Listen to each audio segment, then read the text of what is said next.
नमस्कार साथियों, आज हम फिर आपके सामने मुखातिब हुए हैं एक नए मामले को लेकर। 62 दिनों के बाद सुप्रीम कोर्ट की चुप्पी टूटी है। सुप्रीम कोर्ट ने केंद्र और राज्य सरकार को प्रवासी मजदूरों को लेकर डायरेक्शन दिया है।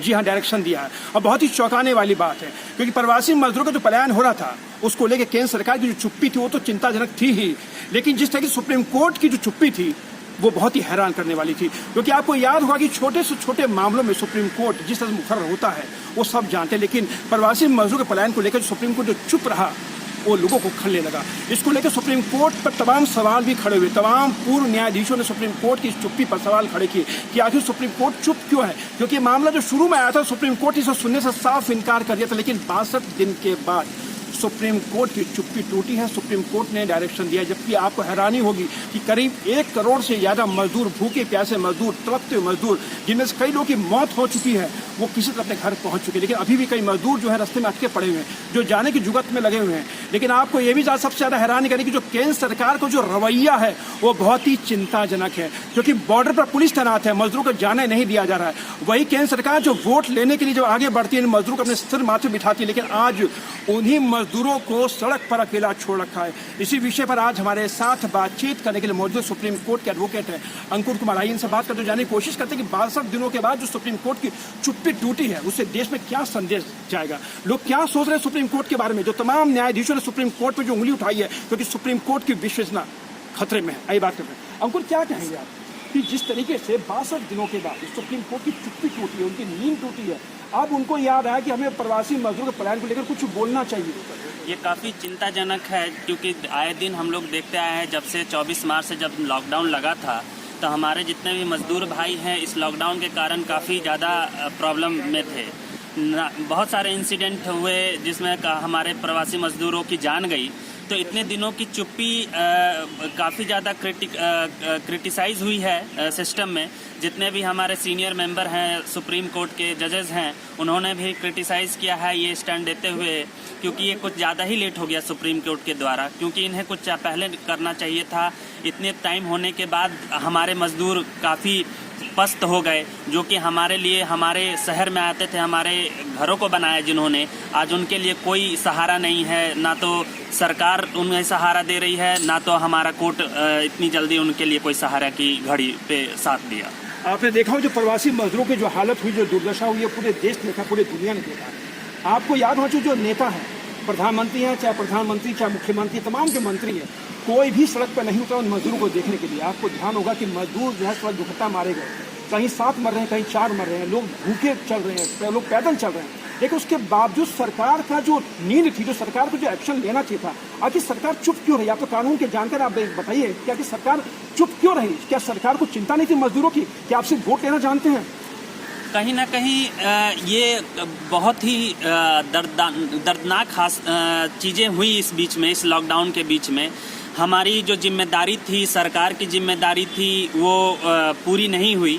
हमारे जो मजदूर भाई हैं वो काफ़ी सफ़र किए इस चीज़ में, और मेरा मानना है ये कि सरकार का कहीं ना कहीं बहुत बड़ा रोल प्ले होता है, क्योंकि जो इम्प्लीमेंटेशन था लॉकडाउन का, वो अगर ये चीज़ जो ट्रेन जो चल रहे हैं, जो और दूसरे ट्रांसपोर्ट जो सर्विसेज चल रही हैं, वो उन्हें पहले करनी चाहिए ये चीज़ देखते हुए, क्योंकि हर कोई वीआईपी तो है नहीं, हर कोई के पास प्राइवेट गाड़ी तो है नहीं। तो हमारे जो मजदूर भाई हैं वो तो बेचारे दिन खाते हैं, रात सोचते हैं, तो ऐसी अवस्था में वो कहाँ से रिजर्व करेंगे? तो ये चीज़ें कहीं ना कहीं कंसीडर नहीं किया गया है बाई एंड लार्ज, एक एक्सटेंट तक। तो मैं चाहता हूँ कि इसको एक तरह से सरकार भी दोषी है और हमारा कोर्ट भी दोषी है। अच्छा, इसमें जो भी सुप्रीम कोर्ट ने जो आदेश निकाला, वो आदेश क्या है सुप्रीम कोर्ट का?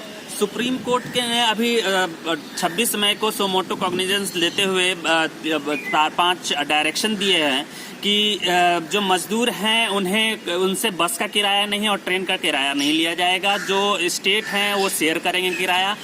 जो भी बस और ट्रेन जाएंगे उनमें मुफ्त खाना दिया जाएगा, मुफ्त पानी दिया जाएगा, ताकि भूख और प्यास से हमारे मजदूर कोई ना मरे।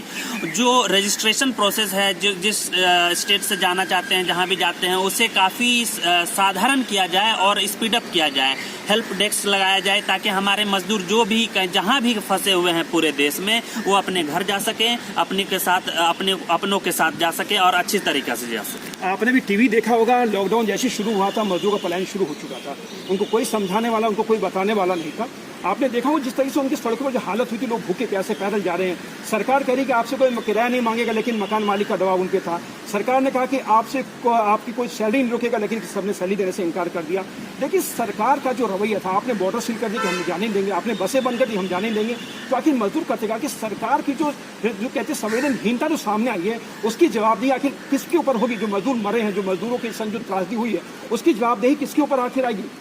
मैं इस चीज़ से काफ़ी सहमत हूँ आपसे, क्योंकि देखा जाए तो जिस तरह से हमारे मजदूर भाइयों पे लाठी चली, जिस तरह से इतने सारे इंसिडेंट हुए, मुजफ्फरपुर का 2 दिन पहले ही जो हादसा देखने को मिला और जो ट्रेन में हमारे भाई कटे, तो ऐसा लगता है कि जैसे उन्हें वो भारत के सिटीजन ही नहीं है, ऐसा उनसे बड़ा सौतेला व्यवहार किया गया हमारे मजदूर भाइयों के साथ। तो ऐसी अवस्था में सरकार ने तो गाइडलाइंस निकाल दी कि ये होने चाहिए, लेकिन एक ग्रास रूट लेवल पे जो काम होना चाहिए वो नहीं हुआ।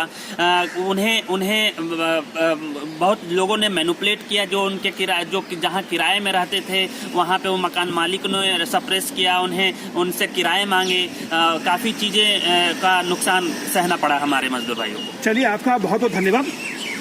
ये थे सुप्रीम कोर्ट के एडवोकेट अंकुर कुमार, जो हमारे साथ बातचीत कर रहे थे। 62 दिनों के बाद सुप्रीम कोर्ट की चुप्पी टूटी है। सुप्रीम कोर्ट ने केंद्र सरकार को हिदायत दी कि अब आप मजदूरों पर ध्यान दें, लेकिन सबसे बड़ी ताज्जुब की बात यह कि वो सुप्रीम कोर्ट जिस पर तमाम लोगों की निगाहें होती, क्योंकि हम हमेशा लोगों को न्यायिक भरोसा होता है, लेकिन सुप्रीम कोर्ट का भरोसा अब लोगों से जिस तरह उठने लगा, कहीं ना कहीं बहुत ही चिंता का विषय, क्योंकि सुप्रीम कोर्ट का जो रवैया था इस पूरे प्रकरण में बहुत ही निंदनीय था। तमाम लोगों ने सुप्रीम कोर्ट पे उंगली उठाई है, तमाम उनके जो पूर्व न्यायाधीशों ने उन पर उंगली उठाई कि सुप्रीम कोर्ट चुप क्यों रही।